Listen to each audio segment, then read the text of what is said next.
এমন দিন যেন কারো না আসে। দীর্ঘ 12 বছর পর বিদেশ থেকে দেশে এসেছি বিয়ে করার জন্য।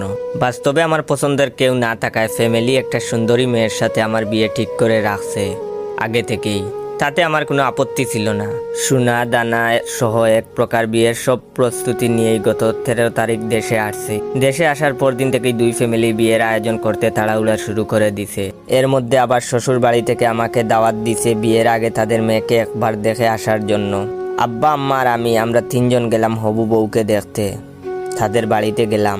প্রথমে পরিচয় করিয়ে দেওয়া হলো হবু শ্বশুরের সাথে, তারপর শালার সাথে, তারপরে বউয়ের সাথে। বউ মাশাল্লাহ পরীর মতো, অল্প বয়সী সব মেয়েরাই সুন্দরী।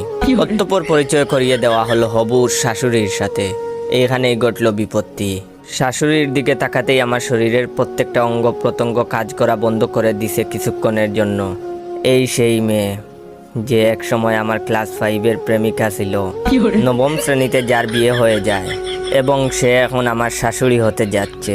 এখন আমার কি উচিত? বিয়েটা ভেঙে দেয়া, নাকি অতীত ভুলে গিয়ে প্রাক্তন প্রেমিকার মেয়েরে নিয়ে নতুন স্বপ্ন শুরু করব?